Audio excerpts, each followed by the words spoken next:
انتصار الثورة السورية على النظام البائد بعد 14 سنة من التعب والجهد الكبير اللي بذلوه ثوار سوريا بمواجهة هذا النظام.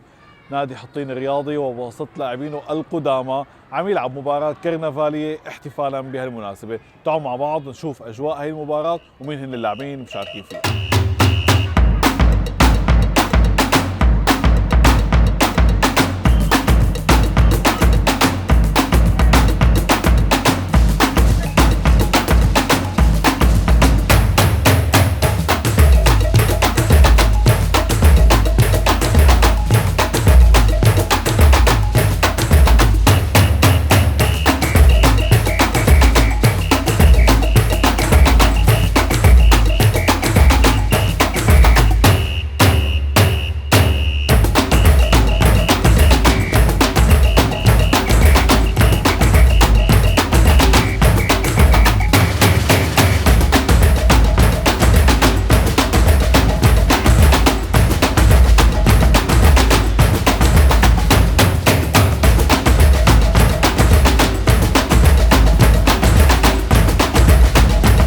الحمد لله. بسم الله الرحمن الرحيم. أول شيء مبارك للشعب السوري بمناسبة رأس السنة الجديدة، ونبارك للثورة السورية بانتصارها على الحكم السابق الطاغي، ونقول لشعبنا السوري كلنا يد واحدة لبناء سوريا الجديدة. سوريا معروفة على مستوى العالم بحضارتها وثقافتها وبتلاحم شعبها. ايد واحدة ان شاء الله مع حكومتنا الجديدة الرشيدة، ان شاء الله بنبني سوريا للأفضل وأحسن من السابق بإذن رب العالمين. ولكن يجب أن نتعاون مع الحكومة، لأنه البلد كانت في انهيار واضح على مرأى كل دول العالم. لذلك لازم نحط ايدنا بايد الحكومه الجديده ونساعدها كشعب بكل المجالات حتى نرفع من اسم بلدنا سوريا، ويا رب تجعل سوريا باعالي المستويات ان شاء الله. الف مبروك للشعب السوري كافة.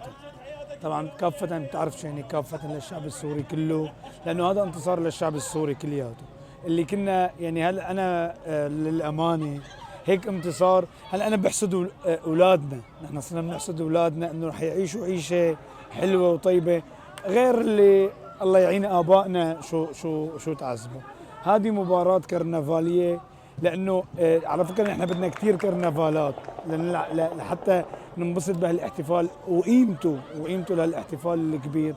اجواء حلوه الحمد لله. كمان كانت من كم يوم اجواء كثير حلوه. زرنا مدينه ادلب، مدينة العز كمان. هذا شو شعور الانتصار، شقده حلو، شقده يعني. أنا بتمنى هذا الشعب، إنه الشعب هذا بيستاهل عن جد، لأنه أداء الأمرين.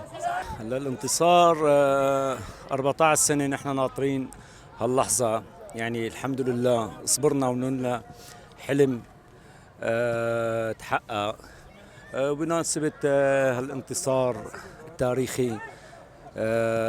يعني مشكورين الشباب أقاموا هالمباراة الاحتفالية، يعني وجمعوا اللاعبين القدامى، والحمد لله رب العالمين يعني على الانتصار. الحمد لله رب العالمين. إن شاء الله نشوف سوريا جديدة، سوريا حرة، سوريا يعني إن شاء الله يا رب. إن شاء الله الأمور إن شاء الله تكون منيحة لك. أول شغلة نبارك بالنصر اللي انتصرناه على بيت الأسد، وترجع الرياضة لمكانتها يعني. ونبعث تحية لجمهور سوريا عامة ولجمهور حطين خاصة. إن شاء الله الأيام الجاية أفضل بكتير بإذن الله.